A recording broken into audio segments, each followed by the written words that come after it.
Hello friends. तो last episode में आप लोगों ने देखा था शिराहोशी अपनी जिंदगी को एकदम कैदियों की तरह काट रही होती है जब तक उसकी मुलाकात लूफी से नहीं होती है। शिराहोशी बताती है कि मुझे जो है सी फॉरेस्ट में घूमने का मन है, तो लूफी बोलता है कि हम लोग चलते हैं सी फॉरेस्ट।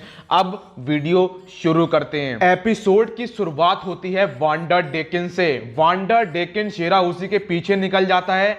इधर क्या होता है, जो शार्क होती है, शार्क अपने मुंह से शिराहोशी को बाहर निकाल देती है, जिसके बाद वहां पे जितने भी लोग होते हैं वो शिराहोशी को देख लेते हैं। अब उन्हें क्या लगता है कि लूफी ने शिराहोशी को किडनैप किया है, तो वो लोग लूफी को बंदी बना लेते हैं। इधर क्या होता है, सांजी जैसे ही प्रिंसेस का नाम सुनता है वो अपनी मुंडी पीछे घुमाने वाला होता है, लेकिन चॉपर उससे एक बात बोलता है कि भाई देख, पीछे मत देखियो नहीं तो मारा जाएगा, क्योंकि तुमने जब एवरेज मरमेड देखी थी तो तुम्हारी उतने में ही हालत खराब हो गई थी, और इसे देख लोगे तो तुम्हारा ही काम खत्म। सांजी बोलता है कि ठीक है, मैं मरना पसंद करूंगा। वो जैसे ही अपनी गर्दन पीछे घुमाता है वो शिराहोशी को देखता है और वो पत्थर का बन जाता है। इधर क्या होता है, जब सारे लोगों ने लूफी को बंदी बना लिया होता है तो लूफी की नजर पड़ती है वांडर डेकन पे, और वो बोलता है कि देखो कोई चीज हमारी तरफ आ रही है। लेकिन जितने भी लोग वहां पे खड़े होते हैं वो बोलते हैं कि ये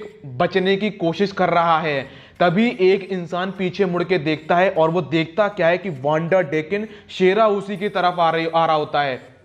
वांडर डेकन शिराहोशी से बोलता है कि मुझसे शादी करोगी? अगर तुम्हारा जवाब होगा हाँ तो मैं तुम्हारी जान को बख्श दूंगा, अगर तुमने बोला ना तो तुम यहीं पे मारी जाओगी। शिराहोशी बोलती है तुम मेरे टाइप के नहीं हो। और भाई बस यहीं पे ये सुन के जवाब वांडर डेकन फैल जाता है। अब वांडर डेकन बोलता है कि शिराहोशी तुम नहीं बचोगी। वहां पे जितने लोग खड़े होते हैं वो बोलते हैं कि शिराहोशी तुम यहां से भागो, हम इसे संभाल लेंगे। लेकिन लूफी बोलता है कि एक डरपोक लड़की, तुम यहां से भागना मत, नहीं तो मैं तुम्हें बचा नहीं पाऊंगा। अब लूफी करता क्या है कि अपनी कॉन्करर हाकी का यूज करता है, और जितने लोगों ने लूफी को घेर रखा होता है पहले वो इन्हें बेहोश करता है। अब लूफी अपने सेकंड गियर का यूज करता है और पहुंच जाता है वांडर डेकन के बगल में।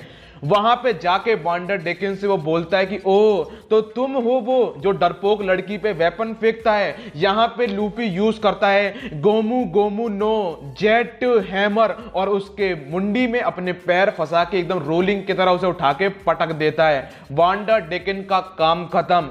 इसके बाद लूफी करता क्या है, शार्क को उठाता है, सांजी, चॉपर और हाची को लेके वहां से सी फॉरेस्ट की तरफ निकल रहा होता है। लेकिन उसके सामने नई मुसीबत आती है, और वो होता है वदासुमी। यहां पे डेकन बोलता है कि वदासुमी तुम इन्हें छोड़ना मत। यहां पे लूफी यूज करता है Gomu Gomu no jet pistol, जिसके बाद वो वदासुमी का एक दांत तोड़ देता है और वो लोग सी फॉरेस्ट के लिए निकल जाते हैं। इधर हम लोगों को दिखाया जाता है जोरो की बैटल चल रही होती है हॉडी के साथ, और कैमी और नामी वहां से निकल जाते हैं। जिसके बाद होता क्या है, कैमी पूछती है कि नामी चान हमें उन्हें ऐसे छोड़ के आना ठीक है? तो यहाँ पे नामी बोलती है कि हाँ कोई दिक्कत नहीं है, हम सब एक साथ नहीं निकल सकते थे।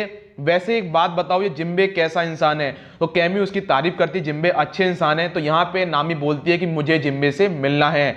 इधर जोरो की हालत खराब कर रखी होती है हॉडी ने, लेकिन तभी जोरो यूज करता है इथोरियो लायन स्ट्राइक, जिसके बाद वो हॉडी को पानी के अंदर मसल देता है, और हॉडी के साथी ये देख के भाई दंग रह जाते हैं। अब जैसे ही जोरो हॉडी को हराता है, वहां पे हॉडी के जितने भी सोल्जर्स होते हैं वो करते क्या है, एक एक स्टेरॉइड की गोली बाहर निकालते हैं और सब लोग खा लेते हैं। जिसके बाद उनके डोले और सीना सब कुछ फूल जाता है, और वो लोग जोरो पे हमला करना शुरू कर देते हैं। यहां पे जोरो की हालत थोड़ी सी खराब होती है, क्योंकि वो पानी के अंदर बहुत देर से लड़ाई कर रहा होता है, तो उसे सांस लेने की जरूरत होती है। लेकिन जो सोल्जर्स होते हैं हॉडी के, वो उसे पानी के बाहर नहीं निकलने दे रहे होते हैं। तभी जोरो यूज करता है इथोरियो 36 पाउंड फिनिक्स अटैक का यूज करता है, और वो उन सबको मसल देता है। अब जोरो पानी के बाहर निकलता है। नेपट्यून देखता है कि सबकी हालत खराब है और मेरे महल में पानी भर रहा है, तो नेपट्यून बोलता है कि देखो ऐसा है, यहाँ पे पानी भर रहा है तो तुम लोग मेरे से चिपके रहो, नहीं तो तुम लोगों को दिक्कत हो सकती है। अब नेपट्टून करता क्या है, छोटा सा बबली कोरल निकालता है और ऊसोप को देता है। ऊसोप अपने मुंह पे कोटिंग करता है और ब्रुक के मुंह पे कोटिंग करता है। इधर क्या होता है, जो हॉडी के सोल्जर्स होते हैं वो नेपट्टून को, सोल्जर्स को मारना शुरू कर देते हैं। तो नेपट्टून सोचता है कि मुझे अगर इन्हें बचाना है तो इन सबको यहां से बाहर निकालना पड़ेगा। नेपट्टून एक अटैक का यूज करता है जिसका नाम होता है मरमिन कॉम्बैक्ट अल्ट्रामरीन, जिससे होता क्या है, वो पानी में ग्रिप बना लेता है और पानी को एकदम, जैसे आप लोगों ने पोकेमॉन में देखा होगा हाइड्रो पंप अटैक, वैसे ही वो हाइड्रो पंप अटैक की तरह यूज करता है और वो एकदम टनल सी बना देता है जिससे उसके सोल्जर बाहर निकल जाते हैं।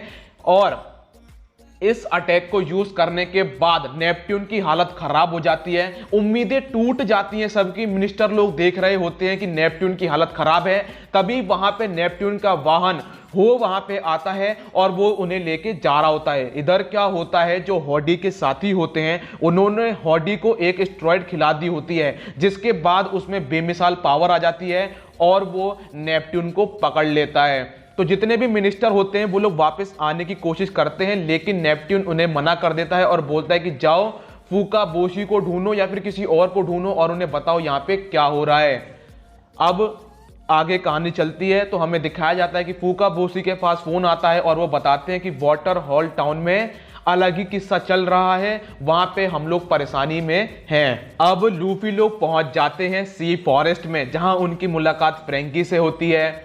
अब क्या होता है, लूफी नीचे उतरता है तो वहां पे आता है जिम्बे। वो बोलता है रूफी कुन बड़े ताकतवर नजर आ रहे हो। वो बोलता है कि हाँ। तभी शीरा उसी बोलती है जिम्बे सर बहुत दिनों के बाद मिले हैं। तो जिम्बे बोलता है कि ओह तो तुम भी यहीं पे हो हैं, ये बोलता है। इसके बाद शीरा उसे जाती है अपनी मम्मी की कब्र के सामने, उनसे बातें कर रही होती है। तो जिम्बे बताता है कि होता क्या है, जब ओते ही में मारी जाती हैं तो वहां पे शीरा उसी नहीं होती हैं, क्योंकि वांडर डेकन ने उनकी हालत खराब कर रखी होती है। अब सांजी ठीक हो जाता है, इधर नामी वगैरह भी पहुंच जाती हैं। तो जिम्बे बोलता है कि लूफी सर मैं आपसे 2 साल पहले इस बारे में बात नहीं कर पाया, लेकिन अब मैं आपसे बोलना चाहता हूं कि आर्लोंग को रोकने के लिए बहुत बहुत शुक्रिया, और मैं ही वो इंसान हूं जिसने आर्लोंग को वहां पे भेजा, इसके लिए मैं माफी चाहता हूं। अब निको रोबिन पॉनीग्लिफ को ढूंढ निकालती है। इधर नेपट्टून के सोल्जर्स होते हैं वो बच के बाहर निकल जाते हैं, जिसके बाद होता क्या है कि नेपट्टून के सोल्जरों को नेपट्टून की चिंता हो रही होती है, लेकिन जो मिनिस्टर होता है वो बोलता है कि नेपट्टून की चिंता करना छोड़ो और एक काम करो, प्रिंस को ढूंढना शुरू करो ताकि हम सब उन्हें बचा सकें। अब हम लोग को दोस्तों दिखाया जाता है कि फिशमैन आइलैंड में तबाही मचना शुरू हो चुकी होती है। फिशवर्ली हिल्स में इकारोज मूच ने तबाही मचा रखी होती है। कैंडी फैक्ट्री टाउन में ड्रूमा ने तबाही मचा रखी होती है। मैन कल्चरल हॉल में ह्योजो ने तबाही मचा रखी होती है। मराइन शॉपिंग मॉल में जियो ने तबाही मचा रखी होती है और वाटर हेल टाउन में डोसून ने तबाही मचा रखी होती है। और ये सब एक ही काम कर रहे होते हैं कि इनके पास फोटो होती है ओते ही में की, तो ये लोग बोलते हैं कि तुम लोग इसमें अपने पैर से स्टैंप लगाना शुरू करो, लेकिन वाटर हेल टाउन में फूका बोशी आ जाता है और वो डोसून को रोक देता है। इसके बाद हम लोगों को दिखाया जाता है कि जिम्बे के पास ये खबर पहुंचती है कि हॉडी ने नेपट्टून को किडनैप कर लिया है, या फिर बोला है बंदी बना लिया है। तो यहाँ पे प्रिंसेस रोने लगती हैं, तो जिम्बे बोलता है चिंता मत करो, हम लोग उन्हें बचा लेंगे। अब नामी बोलती है जिम्बे से कि तुम्हारा कहने का क्या मतलब था, कि तुम्हारी वजह से आर्लोंग ईस्ट ब्लू में आया था। यहाँ पे सांजी बोलता है कि जो कुछ भी बोलना जिम्बे सच बोलना, क्योंकि तुम्हारी वजह से ये लड़की नरक में जी है। अब उसे नामी को अपनी पुरानी बातें याद आना शुरू होती हैं। इधर हाची बोलता है कि जिम्बे सर ये लड़की जो बोल रही है ये बिल्कुल सही बोल रही है, हमारे वजह से इसकी जिंदगी एकदम नरक बन गई थी। इधर नामी अपनी पुरानी बातों को सोच रही होती है। अब नामी बोलती है जिम्बे से कि जैसा आर्लोंग ने किया मैं उसके बारे में कुछ अलग तो नहीं सोच सकती हूँ, लेकिन फिर मैं जब साबोडी में आई और मैंने देखा फिशमैन के साथ क्या व्यवहार हो रहा है, क्या व्यवहार कैमी के साथ हुआ, तो मतलब दोस्तों उसे बुरा लगता है। इधर हाची बोलता है कि नामी मैं ये नहीं कह सकता हूं कि मुझे माफ करो, लेकिन आर्लोंग इंसानों को बिल्कुल पसंद नहीं करता था। इसके बाद हम लोगों को दिखाया जाता है, हाची बोलता है कि 2 साल पहले ही वर्ल्ड गवर्नमेंट ने फिशमैन आइलैंड को एक कंट्री के रूप में माना, लेकिन फिर भी लोगों ने हमें गलत नज़र से देखा। फिर यहाँ पे आया वाइट बियर्ड और उसने इस आइलैंड को अपना आइलैंड बताया, जिसके बाद यहाँ पे थोड़ी सी शांति आई। लेकिन सेलेस्टियल ड्रैगन को तुम लोग जानते ही हो। और उसके बाद दोस्तों जिक्र होता है फिशर टाइगर का, जिसने सिविलियंस को छुड़ाया था। अब जिम्बे लूफी लोगों को एक बात बताता है, वो बताता है कि फिशमैन आइलैंड की हिस्ट्री को चेंज करके रख दिया 2 लोगों ने, पहली प्रिंसेस ओते ही में और दूसरा फिशर टाइगर। अब वो 16 साल पुरानी कहानी इन्हें सुनाना शुरू करता है। दोस्तों होता क्या है कि एक चोर बैंक से चोरी करके भाग रहा होता है और उसने एक मरमेड बच्ची को किडनैप कर लिया होता है ताकि उसे कोई पकड़े ना। ओते ही में बच्ची की चिल्लाने की आवाज़ सुनती हैं और वो उस चोर की तरफ भागती हैं। चोर सोचता है मैं ओते ही में को मार देता हूं, लेकिन जो ओते ही में की ऑब्जर्वेशन हाकी होती है वो बहुत अच्छे लेवल पे होती है और वो उसकी बुलेट से बहुत आराम से बच जाती हैं। ओते ही में चोर से बोलती है कि तुमने चोरी क्यों करी।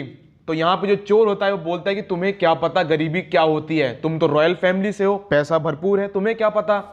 यहाँ पे चोर बोलता है कि मेरे पास कुछ नहीं है। ओते ही में इतने उसमें चांटे मारती है कि उसके हाथों से खून निकलने लगते हैं। यहाँ पे चोर बोलता है कि तुम्हें क्या पता, मेरे घर में आग लग गई, किसी ने लगा दी मेरे घर पे आग, मेरा पैसा चुरा लिया, मेरे 10 बच्चे हैं, वो भूखे हैं, मैं उनका पेट कैसे पालूं। ओते ही में उसे मारती है, उसे और चांटे मारती है और उससे बोलती है कि ये गलती शायद मेरी है, मैंने तुम लोगों पे ध्यान नहीं दिया। उसका नेचर बड़ा ही अलग होता है, उसका प्यार करने का तरीका बड़ा अलग होता है। वो उसे पीट भी रही होती है और समझा भी रही होती है, लेकिन एंड में ओते ही में उस चोर को सुधार देती है। अब ओते ही में करती क्या है, एक पेपर लेके आती है, कॉन्ट्रैक्ट पेपर, और वो सबसे बोलती है कि हम लोगों ने इंसानों को अभी सही से समझा नहीं है, हम लोगों ने खराब इंसानों को देखा है, हमने अभी अच्छे इंसानों को नहीं देखा है। तो मैं क्या कर रही हूँ, र्यूमा किंगडम को थोड़ा और ऊपर शिफ्ट कर रही हूँ ताकि हम लोग इंसानों को और अच्छे से समझ सकें। अब वो फिशमैन से बोलते हैं कि तुम लोग यहाँ पे साइन करना शुरू करो, लेकिन कोई भी इंसानों के पास नहीं जाना चाह रहा होता है और कोई भी साइन नहीं करता है। इसके बाद हम लोग को दिखाया जाता है प्रिंसेस अपने घर वापस जाती हैं। वहाँ पे 3 प्रिंस होते हैं, प्रिंसेस भी होती हैं, वो उनका ख्याल रखती हैं। इधर जो मिनिस्टर होते हैं वो नेपट्टून से बोलते हैं कि सर अगर ओते हीमे को नीचे कोई मैसेज देना है तो वो वीडियो कॉल भी कर सकती हैं। नीचे पायरेट लोग रहते हैं, ओते हीमे पे बहुत खतरा है, आप उन्हें रोक लीजिए। नेपट्टून बोलता है कि मैं उसे नहीं रोक सकता हूँ, उसके पास बहुत ही पावरफुल ऑब्जर्वेशन हाकी है और मैं उसको नहीं रोक सकता हूँ। वो काम कर रही है जो हमारे पूर्वज नहीं कर पाए, वो उस काम को कर रही है। अगर तुम्हें उसकी चिंता है तो तुम्हें यह देखना चाहिए कि उसकी जान बची रहे। इधर दोस्तों क्या होता है, फिशमैन में कुछ पायरेट्स आए होते हैं, खाना पीना खा रहे होते हैं और वो एक मरमेड को परेशान कर रहे होते हैं। तभी जिम्बे बोलता है ओए तूने मेरे हुक्के का टेस्ट खराब कर दिया, और भाई वहीं पे पायरेट की मतलब सक्की पिक्की गुम। आरलोंग, जिम्बे, ये सब उस जगह के होते हैं जहां पे कोई भी नहीं होता है। मतलब ये लोग दोस्तों पले होते हैं फिशमैन डिस्ट्रिक्ट में, जहां के बच्चों को ना कोई ख्याल रखता है, ना उनकी माँ होती है, ना उनके बाप होते हैं, वही लोग वहां पे होते हैं। तो इन लोगों को क्या पता कि दुनिया कैसी है कैसी नहीं है। इनके सामने बैड एग्जाम्पल पेश होते हैं, जिस वजह से ये लोग ह्यूमन से बहुत नफरत करते हैं। अब आइलैंड में, फिशमैन आइलैंड में टाइगर वापिस आता है और टाइगर जाता है मिलने नेपट्टून से। नेपट्टून बोलते हैं कि तुमने क्या देखा, वो बोलता है कि मैंने इंसानों को देखा। अब क्या होता है, जो फिशर टाइगर होता है वो जाके मारिजो में हमला कर देता है और जितने भी बंदी लोग वहाँ पे होते हैं वो उन सबको छुड़वा देता है। इधर जिम्बे और आरलोंग को जैसे ही पता पड़ता है कि फिशर टाइगर ने मारिजो में हमला कर दिया है, भाई ये लोग पहुंच जाते हैं सीधा फिशर टाइगर के पास कि हम लोग आपको ज्वाइन करना चाहते हैं, आपको फॉलो करना चाहते हैं। तो फिशर टाइगर को जो भी ज्वाइन करता है, फिशर टाइगर उसके ऊपर अपनी स्टैंप लगा देता है सन की, और यहीं पे एपिसोड खत्म हो जाता है। दोस्तों मिलता हूँ नेक्स्ट वीडियो में, जब तक के लिए अपना ख्याल रखिए, कोरोना से सावधान, गुड बाय।